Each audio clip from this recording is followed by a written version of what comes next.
Pois bem, eu quero falar sobre a experiência como a categoria da teologia pentecostal. E vou falar como pastor também, pastor de igreja de tempo integral, já há 17 anos, e também como escritor, conferencista, que dialoga com outras tradições também, com outras confissões, e chamar a atenção para esse fenômeno que hoje, como eu coloquei nas palavras introdutórias, está chamando a atenção do mundo acadêmico, que é o ressurgimento de um cristianismo experimental. A experiência está voltando à tona quando se imaginava que isso não iria acontecer. Inclusive Augusto Conte, ele já tinha dito no século XVIII que a religião ela iria fenecer e acabar. Ele falava em 3 estágios da humanidade: o estágio filosófico, teológico e o científico como o terceiro desses estágios. Mas o que está acontecendo é o contrário. É um ressurgimento do fenômeno religioso, e isso tem chamado a atenção de sociólogos que têm procurado entender, e o pentecostalismo está dentro desse despertar da religião. Se você pega as obras tanto do Charles Taylor, que é um sociólogo, e como do James K. Smith, que é um filósofo atual e que estuda também o pentecostalismo, você vai ver que eles pegam a experiência pentecostal como parâmetro. E isso também faz aqui, que eu cito na nossa palestra, o Harvey Cox, que é ali de Harvard, da Universidade de Harvard, que inclusive teve no Brasil já algumas vezes para estudar esse fenômeno religioso. Então é algo que está chamando a atenção, esse despertar, né, da experiência. Interessante que até na teologia reformada, a gente pode citar o Aston McCracken, que tem um livro dele muito interessante, que é A Revolução Protestante, um livro bem volumoso, e há um capítulo que ele dedica ao estudo do pentecostalismo. Interessante o capítulo intitulado Línguas de Fogo, onde ele faz uma defesa da experiência pentecostal como legítima e válida dentro do cristianismo histórico. Ele é um historiador, um teólogo conceituadíssimo. Então isso realmente tem chamado a atenção contra outros teólogos aí, chamada terceira onda. A gente pode citar o R.T. Kendall, que foi sucessor de Martin Lloyd Jones, e o Whitminster, que tem escrito várias obras porque ele é um carismático, né? Ele é um reformado, nunca abandonou sua crença reformada, conforme ensina as confissões de fé, mas é um reformado pentecostal. Isso é interessante a gente sublinhar, para você ver como a experiência pentecostal realmente tem sido marcante neste século. Recentemente eu estava lendo um livro do pastor da Igreja Quadrangular, que também é muito conceituado, que é o Jack Hayford, que é o cristianismo mundial, ainda sem tradução na nossa língua, mas é um tratado sobre 100 anos do pentecostalismo no mundo, como tem feito a diferença. Então nós não queremos ser bairristas aqui na nossa palestra, né? Mas mostrar a relevância desse fenômeno que é o pentecostalismo. Então nós mostramos aí que o ressurgimento da religião como experiência é interessante. O pastor Ezequiel citou aqui o Paul Tiller, quando ele fala na história do pensamento cristão, mostrando a importância da experiência dos primeiros cristãos depois da geração dos apóstolos. Falamos aí também no recrudescimento, arrefecimento do fundamentalismo, e também uma profunda mudança na natureza da religiosidade, que é isso que nós vamos já começar a pincelar e falar nessa noite. Aí na página 8, virando para a página 9, por gentileza, quem tem a apostila, a gente fala desse fenômeno. E o que os pesquisadores têm observado? É evidente que o cristianismo europeu quem já esteve na Europa observou isso. O cristianismo europeu, ele se calcificou, se fossilizou. É uma pena a gente ver igrejas, catedrais enormes, como eu tive, vamos hoje chamar o privilégio, mas o desprivilégio de ver ali o que ia dizer que aquela catedral tinha sido vendida para ser transformada em cassino. E outros grandes prédios estavam sendo vendidos para muçulmanos. Então, um cristianismo europeu ele foi vítima, ou tem como efeito colateral, as ideias do iluminismo, que gerou aí, a mãe ou o pai da teologia liberal, e que jogou um balde de água fria nessa espiritualidade cristã europeia, essas filosofias. Então, isso a gente vê um cristianismo hoje na Europa mais periférico. Igrejas brasileiras, que eu chamo até ilhas, que estão oxigenando a Europa, dentro da Europa. Mas o europeu mesmo, ele é muito secularizado. Eu conversei com um suíço que fez um curso de 6 meses para poder acreditar no primeiro capítulo do Gênesis. Então, para você ver o que nível chegou a Europa, que foi o peso dos gigantes da reforma. Então, a gente vê esse problema. Então, esse cristianismo europeu e até o americano, que aquela cultura americana do passado, herança dos puritanos, hoje há um avivamento nisso também. Mas esse cristianismo americano ele está misturado com muitas ideias liberais. Muitas ideias liberais.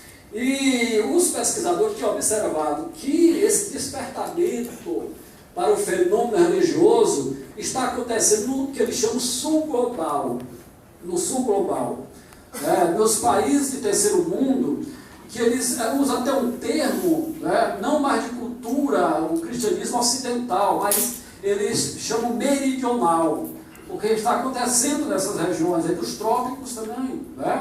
Então, a África, a Ásia e o Brasil têm chamado a atenção para essa explosão desse fenômeno religioso, especialmente dentro do universo pentecostal. Se você pegar o censo do IBGE de 2010, quando eu escrevi Lucas, o Evangelho de Jesus, o Homem Perfeito, que eu escrevi um capítulo sobre desigrejados, e eu fiz uma análise dos dados dos sociólogos, e a gente vê que a maioria, ou as igrejas que mantiveram um crescimento, são de linhas pentecostais, e mais do pentecostalismo clássico, que é representado aí pelas Assembleias de Deus. Igrejas históricas, segundo o censo do IBGE, estavam estagnadas naquele censo. Até essas neopentecostais também pararam de crescer como estava, mas o pentecostalismo clássico estava ainda respondendo por esse crescimento. Então, esse fenômeno do despertar religioso, da experiência, é o que tem chamado a atenção desses pesquisadores. O interesse pode ser, a motivação que eles fazem isso pode ser diferente da nossa. O Herbert Cox, por exemplo, dá uma ênfase que eu observei mais nessa área de uma teologia de linha da esquerda que eu observei, quando ele vai falar que os pentecostais elegeram Lula do passado, ele mostra isso no livro dele, que é O Futuro da Fé. É um livro lançado pela Paulus, um livro muito interessante, O Futuro da Fé, que ele trabalha esses fenômenos aí, essa análise. Mas o pentecostalismo ele tem várias configurações, e ele tem mudanças nesse período aí. Então, o que nós colocamos aí é que na página 9, no segundo parágrafo, é uma volta para a imanência. Aí nós trabalhamos com conceitos filosóficos da transcendência e da imanência. A gente sabe que Deus ele é transcendente, mas ele é imanente também. Se a gente pegar a filosofia do iluminismo e pegar aí a obra do Kant, a crítica da razão pura, você vai ver que ele esvaziou a metafísica, alguns dizem que ele matou a metafísica, porque ele vai tentar fazer uma junção, uma síntese do empirismo inglês, né, com o racionalismo cartesiano.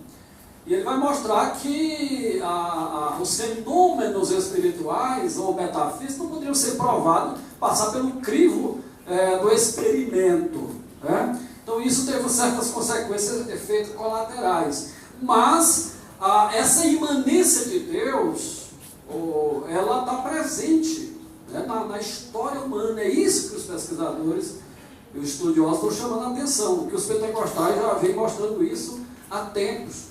Eu estava lendo um versículo aqui que me chama a atenção, que é Atos 5:32, e Pedro diz assim: ora, nós somos testemunhas desses fatos, e bem assim o Espírito Santo, que Deus outorgou aos que lhe obedecem.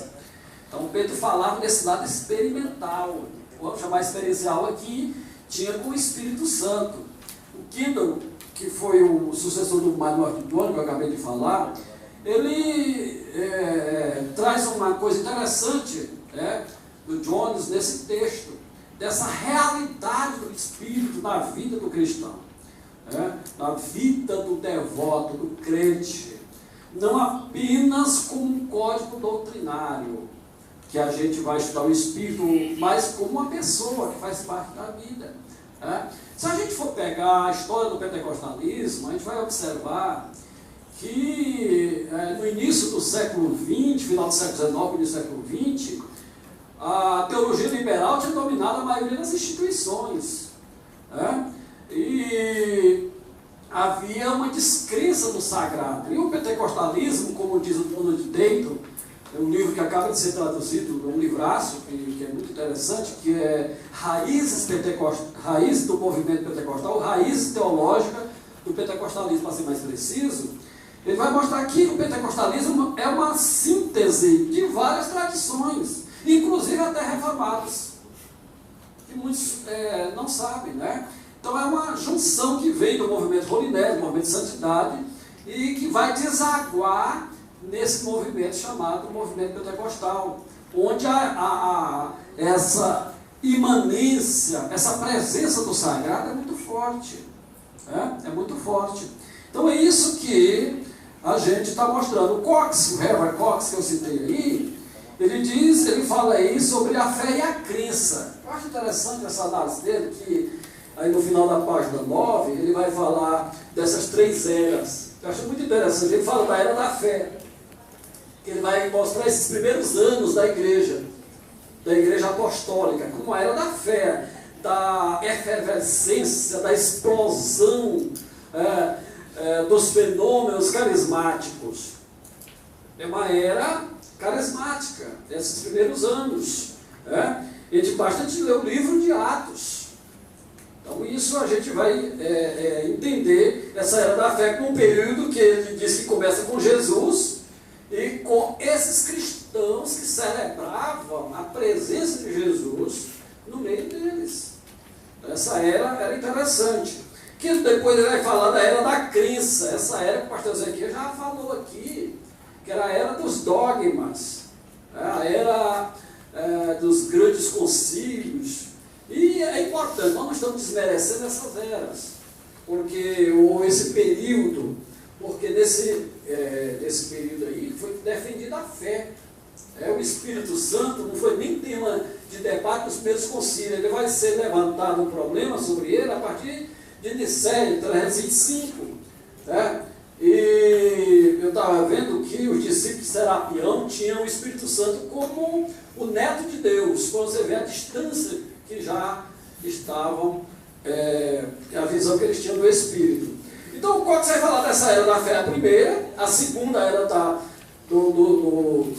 dos dogmas, onde os grandes dogmas, a fé ele quer chamar a atenção para esse fato da institucionalização da fé. Isso é que ele vai chamar a atenção. E há uma frase do Bernardo Campos, que é um teólogo peruano, trabalha muito essa linha pentecostal, no livro dele, a Hermenêutica do Espírito, onde ele diz que o carisma acaba onde começa a instituição. Ou a instituição, que é no caso o institucionalismo, porque a instituição ela existe e é preciso dela. Não podemos separar a função da forma, né, ou o organismo da organização. Tem que ter as duas coisas. Mas quando a instituição, como institucionalista, se sobrepõe aos carismas, aí nós vamos ter um problema.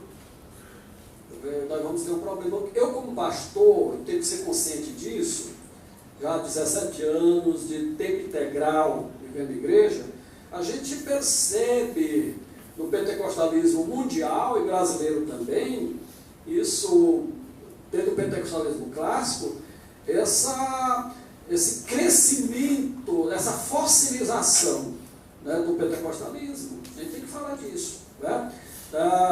Que vai colocando para a periferia mais e mais, né, o espírito. Então isso é importante. O Juan Drive, que é um historiador, tem um livro dele, A Fé em la Periferia de la História, a fé na periferia da história. Quando ele mostra exatamente isso. Se a gente não tem uma abertura para os dons, para o espírito, vai acabar empurrando ele para a periferia. Então o movimento pentecostal surge como um movimento periférico. Surge como um movimento que tem uma reação duríssima dos primeiros teólogos. Basta você pegar o Rubem, o R. Antônio, como é chamado, que a literatura dele serviu de base para a nossa teologia. O livro dele, O Batismo do Espírito Santo, foi um clássico, onde ele faz a divisão, onde ele separa a conversão da capacitação. Isso tem o fundamento da nossa teologia. Né? Mas quando o pentecostalismo surge, ele é um dos opositores. Isso é interessante a gente chamar. Né? O Campbell disse que o pentecostalismo era o último vômito de Satanás. Então havia uma reação dura e os pentecostais sobreviveram. Né? Então esse fato é importante a gente chamar atenção. Por quê? Porque o cristianismo despersonalizado, que se tirou essa parte da subjetividade dos sentimentos, né? Ele não tem base bíblica, na verdade. Isso, eu estava vendo a obra de um teólogo muito conhecido, para mim um dos melhores na área de pós-modernidade, que é o Antônio Cruz. Ele é biólogo, na verdade um biólogo e teólogo.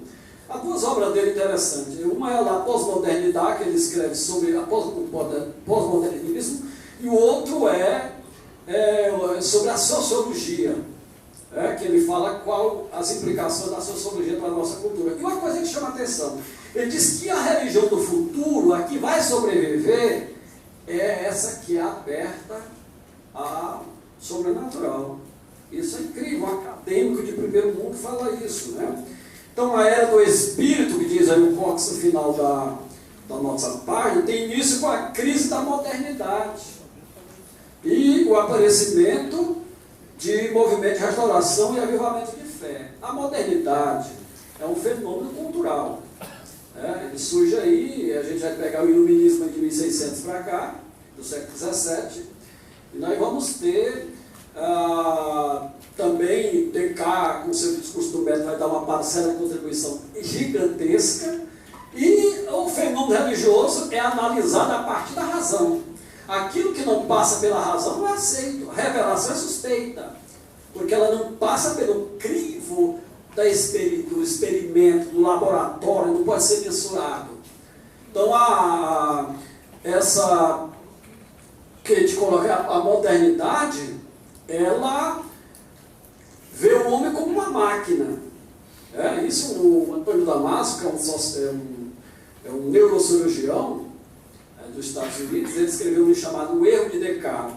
Qual foi o erro dele? Foi exatamente isso, dissecar o homem das suas emoções, da sua subjetividade, dessa sua parte emotiva, daquilo que o pentecostalismo dá lugar. Então isso é um problema. É como ele diz aqui, que a era do Espírito tem início com a crise da modernidade, porque ela não responde às perguntas. Aí a ideia de paradigma do Thomas Kuhn, na estrutura das revoluções científicas. Quando um paradigma não responde mais às perguntas de uma cultura, ele entra em crise. Ele começa a ter problema, ele vai implodir. Então isso é importante analisar nesse contexto. Então, o que ele diz mais aqui? Ele diz que o período é caracterizado, primeiro, por um descontentamento com o cristianismo dogmático. O temor de ficar preso a padrões eclesiásticos pré-fabricados, semelhante ao cristianismo primitivo, possui um olhar fixo mais no futuro do que no passado. Então, essa era que ele chama a era do Espírito. Essa era que a gente está vivendo. Não é validar tudo quanto é tipo de manifestação. Não é validar, como disse nosso companheiro, as aberrações que surgem. Mas está aberto para a experiência que ela é válida, dentro do contexto pentecostal isso é muito importante. Como pentecostal a gente está habituado a ver isso. Eu como pentecostal, já na minha vida, mais de 30 anos de fé, já convivi com muita coisa. Eu não vou contar uma experiência aqui, não, mas para a gente estar falando de experiência. Eu morava numa cidade, no interior do Piauí, e a gente entrava para a igreja, era ensinado a gostar de evangelismo. E a gente ia evangelizar mesmo. Nós fomos evangelizar uma área, essa cidade, embora seja uma cidade pequena, cidade de alto, mas tinha 10 centros de umbanda naquela cidade. De espiritismo, baixo espiritismo, não queria chamar. E eu e mais 2 companheiros, eu lembro até o nome, o Edgar e o Raimundinho, nós chegamos passando na frente de um centro espírita e tinha um aglomerado de pessoas. E nós perguntamos o que está acontecendo. E aí alguém disse, levou a gente para dentro e disse, olha, nossa rainha do nosso centro, ela está morrendo. E o que houve? Encontrei já o pai de santo, com a vela na mão, para botar na mão dela, porque é a tradição que não pode morrer no escuro. E ele disse, ela tomou 17 comprimidos de uma vez, para se suicidar. E eu entrei naquele quarto, tinha várias pessoas, eu e aqueles 3 companheiros, a moça estava estirada no chão. No chão, não, no colchão, com os olhos virados, ele só viu o branco do olho. Uma moça jovem, de 16 anos, por aí. E eu perguntei, você aceita a gente fazer oração por ela? Ela não esboçava reação nenhuma. Ele disse, aceitamos. E eu, como o pentecostal faz, botei a mão na cabeça dela e disse, em nome de Jesus. Você, espírito maligno que quer destruir essa vida, vai sair dela. Eu não fui pensar que ela estava morrendo. Fui pensar que Jesus dava a vida a ela. Quando eu disse isso, parece-me que toquei nela com 2 cabos elétricos escapados. Ela voou da cama e ficou aqui na minha frente, disse assim, desgraçado. Eu ia matar ela, falando em voz cavernosa e masculina. Eu ia matar ela, semana tal, disse até o dia eu ia jogar ela dentro do poço. Me confirmaram que pegaram ela na beira do poço. Ele disse, mas não vai mais, você vai sair agora em nome de Jesus. E ela caiu no chão, levantou depois assim, não foi mais do que 30 segundos depois, e disse, onde é que eu estou? O que está acontecendo? Se você está liberta. Até hoje é membro das Assembleias de Deus.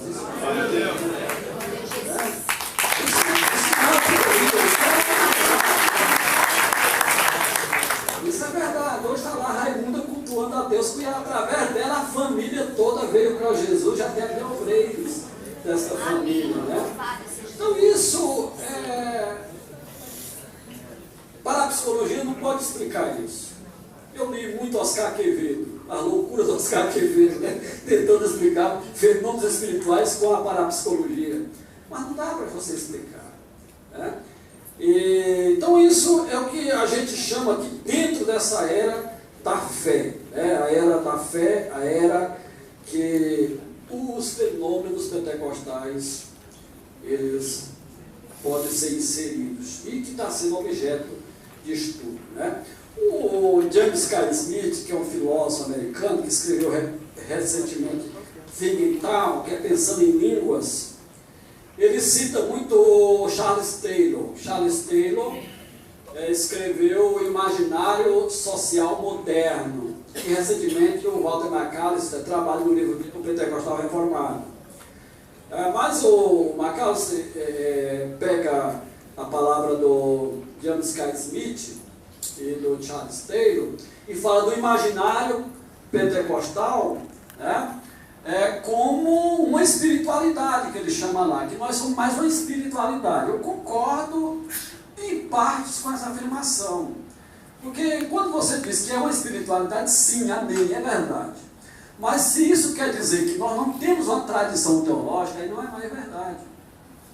Porque nós temos uma tradição teológica. Eu acabei de citar o livro do Donald Dayton, que fala que nós temos uma herança pentecostal, né? A não ser que você apague, como eu observei no livro do MacArthur, tente apagar o vínculo com a tradição wesleyana, que para mim é impossível.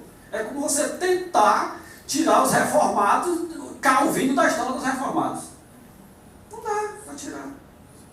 Não dá para tirar. É uma coisa que está entranhada da outra. Então você vai pegar a tradição wesleyana, Wesley, bem que Wesley era mais soteriológico. Quem vai trazer essa tradição do Espírito Santo como experiência é seu amigo, o John Fletcher. John Fletcher que vai trabalhar mais a questão da capacitação do Espírito como um batismo no Espírito Santo, e isso entra com força dentro dessa tradição, dentro desse imaginário, que, né, não deixa, que deixa de ser um imaginário apenas de espiritualidade, mas também doutrinário.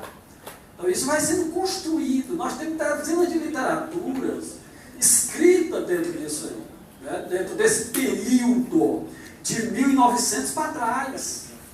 Eu consegui resgatar algumas dessas literaturas, né, onde a nossa tradição vai se formando. Então há esse lado da espiritualidade que é importante, sim, mas existe esse lado da fundamentação doutrinária, que é muito forte também, e a gente não pode esquecer disso, né? Então essa era da fé, a era do Espírito, aliás, diz aí na página 10, é exatamente dentro da era do Espírito que o movimento pentecostal é colocado pelos estudiosos desses três períodos. E por que assim? Eu digo aí, porque o Cox diz o seguinte: o rápido crescimento recente de congregações carismáticas e o apelo de práticas espirituais asiáticas demonstram que, no passado, assim como hoje novamente, grande número de pessoas sente-se mais atraído pelos aspectos das experiências da religião do que pelos aspectos doutrinários. Então existe esse fascínio realmente pela experiência, né? Não é uma experiência em si, ou divorciado da palavra, mas que o Espírito tenha lugar dentro da nossa liturgia, dentro da nossa história. Isso é importante. Isso até encontra até na literatura reformada. O John Cotter, por exemplo, que é um reformado do século XVII, não estou enganado, ele tem um termo muito polêmico, já do seu tempo, que ele dizia que o Espírito falava fora do texto. Mas o que era falar fora do texto para ele? Era um testemunho interior do Espírito que Paulo fala em Romanos. Não era uma ideia de um cano aberto que vai acrescentar a Escritura, que é um abuso e um risco que muitas tradições correm também. Eu estive recentemente ministrando nos Estados Unidos e eu ganhei um livro de presente que eu fiquei alarmado com aquele livro. Eu vou contar essa história porque ela aconteceu dentro do nosso contexto assembleano. O pastor Ezequiel fez parte de reuniões, acho que eu também naquele tempo de um grande movimento nos Estados Unidos, um avivamento espetacular, gigantesco, que eu creio que começa como um movimento legítimo, mas quando você tem um movimento que não coloca parâmetros bíblicos nele, você vai ter um problema sério depois. E é o que aconteceu ali. O colega me levou lá e disse: você está vendo onde é hoje aquela igreja da graça? Hoje tem a igreja da graça lá. Estou.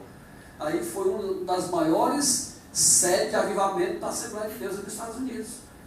Aqui juntava 5.000 pessoas. Que isso é um milagre com a igreja de portugueses lá.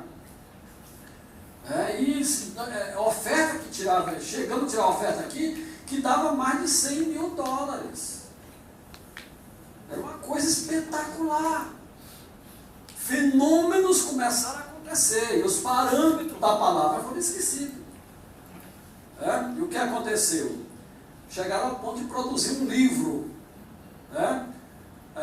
O Triunfo da Igreja.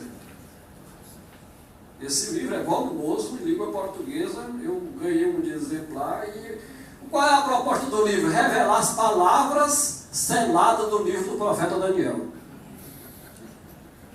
Segundo, revelar as palavras inefáveis que Paulo falou, está tudo lá.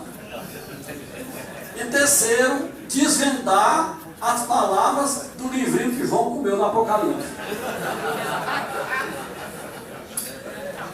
Mas o interessante, pastor, você tem esse livro?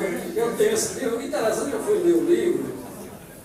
E uma coisa eu achei interessante nas palavras, como Paulo termina as suas palavras da igreja do século XXI. Aí, lá na carta de Coríntios, Paulo termina a bênção apostólica, está lá, a graça do Senhor Jesus, o amor de Deus e a comunhão do Espírito, nessa ordem. A graça do Senhor Jesus, o amor de Deus e a comunhão do Espírito. Só que dentro da Assembleia de Deus, como o pastor já viu isso, existe uma variedade de bênção apostólica, tem delas que só falta ser tocada no triângulo, né? São muitas. E Paulo encerra essa bênção apostólica com uma das nossas tradições. Ele diz lá, o amor de Deus, a graça do Senhor Jesus Cristo e as doces consolações do Espírito Santo, seja com todo vós. Isso aqui é lá da Bahia, que eu vou. Essa bênção apostólica é brasileira, né? É do apóstolo Paulo. Então você vê que quando você separa da palavra, a experiência da palavra, você vai ter problema. Você vai ter problema. Então, se a palavra é do Espírito, aquilo que o Espírito fala está de acordo com a palavra. Essa é uma coisa que a gente tem que falar. Né? Uma vez eu estava como pastor, chegou uma jovem, eu já sei que aquela jovem, desigrejada, não fica em congregação nenhuma, e agora está congregando noutra igreja. E um dia eu estava na igreja, ela chegou, esse pastor tem uma visão para lhe contar. Depois eu não quero ouvir. Mas eu tenho que lhe contar porque Deus mandou. Se Ele mandou, Ele vai me contar, porque você não vai contar para mim. E ela, não, mas eu tenho que contar, foi um sonho, mas volte com o seu sonho, conte lá para o seu pastor. O problema é esse. Mandei para casa, porque eu já conheço a história. A pessoa não congrega, não tem vínculo pastoral, não tem igreja, é um mandarilho da religião, tem visão e visagens, e vai querer empurrar com ela abaixo do pastor. E o pastor vai ouvir um negócio desse, para ver até ficar oprimido? Não, pelo amor de Deus. Eu falo, foi o senhor Marco Luiz.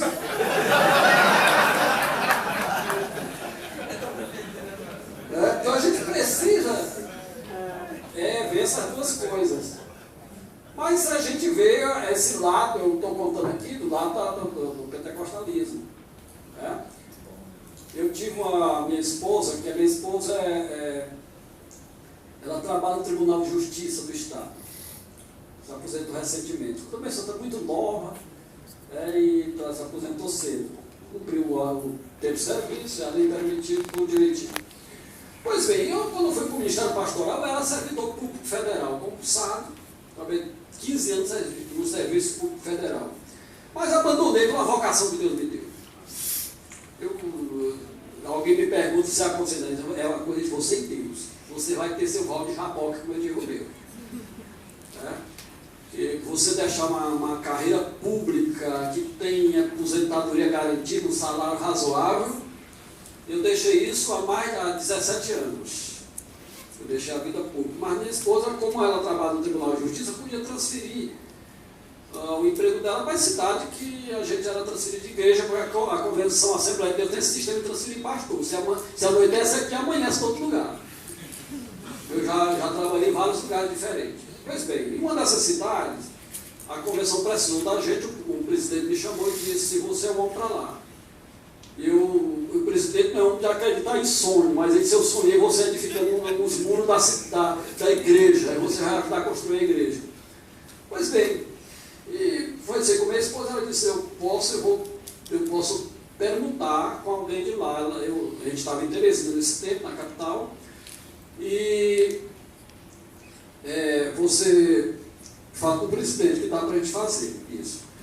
Tudo bem, e aí eu falei para ele, tá bom, pastor, eu me sinto bem na capital, fica mais perto do aeroporto, eu viajo pelo menos 1 ou 2 vezes no mês, mas a gente vai, assim que da capital, a gente vai para atender a convenção e fomos assumir a igreja.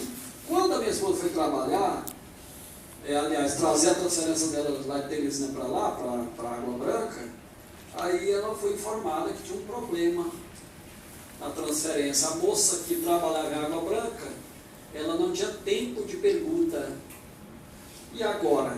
Aí eu fui me lembrar, pois bem, 6 meses antes dessa transferência, eu não imaginava que sair de Teresina, nem pensava nisso, nem queria.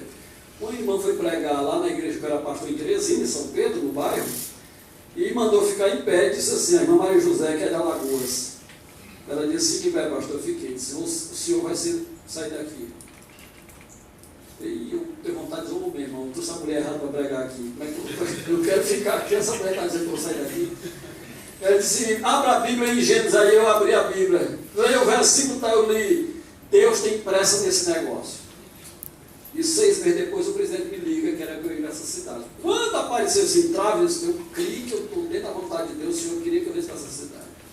Minha esposa foi orar, porque para ela vir para Teresina, que são 100 quilômetros, não dava, às vezes ela começou, veio, e de um ônibus saía 3 da madrugada para chegar às 6 da manhã, 7 da manhã em Teresina. Não dava para fazer isso. Ela orou, ficou aflita, e como boa pentecostal que ela, foi para o jejum e para a oração. E aí o Senhor falou com ela, ela me disse, o Senhor me falou que eu vou ter uma tribulação de 10 dias, mas vai passar.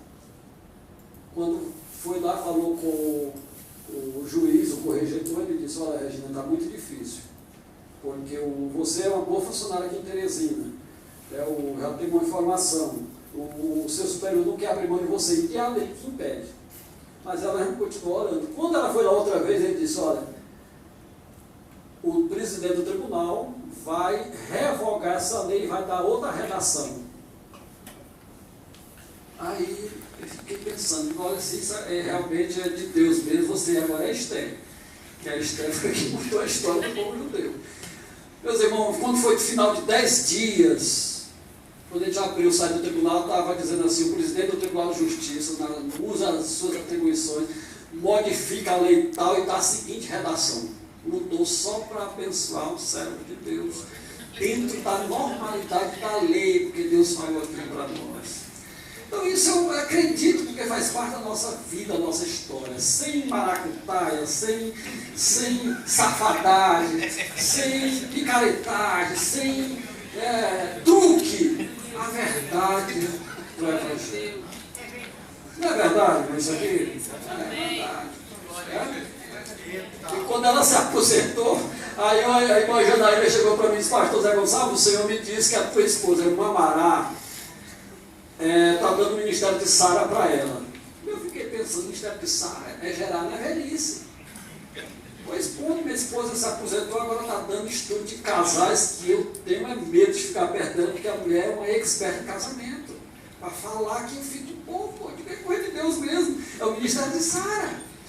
O Jorge conhece ela, né? Então veja que coisa. Eu estou falando aqui do pentecostal, uma experiência da nossa vida.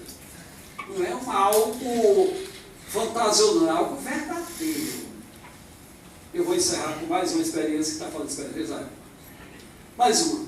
Em 94, eu acordei de madrugada, um problema pulmonar que eu tenho desde a infância. Mas eu adoeci de uma forma, eu cheguei a ser hospitalizado no final da década de 80, 89, por 15 dias. E em 94 eu acordei, eu passei a semana doente, tossindo muito, aquele problema. E naquela noite, às 3 da manhã de 1994, eu acordei com uma hemorragia, escarrando sangue vivo, e o pulmão enchendo de sangue, e eu sendo sufocado, morrendo. Quando a minha esposa acordou, que viu o sangue vivo escorrendo no chão, da hemorragia, eu disse para ela, olha por mim que eu estou morrendo. Eu não estou mais conseguindo respirar, o pulmão está enchendo de sangue. E ela viu. E quando ela viu, ela começou a chorar. E aí ela começou a falar línguas. Em 1991 ela teve a experiência de línguas. E eu não sei o que Deus... Eu trabalho com línguas bíblicas, eu já dei aula de grego, hebraico, né, em seminário. Mas ela orou em uma língua espiritual. Eu não sei o que ela disse. Eu sei que quando ela terminou de orar, a hemorragia tinha parado e até hoje eu nunca mais tive hemorragia. E cheguei no hospital de manhã, o meu médico, o pneumologista, perguntou: tu teve hemorragia mesmo? Porque aqui não está dando nada. O que aconteceu contigo? Tu tem certeza que teve hemorragia? Eu quase morro.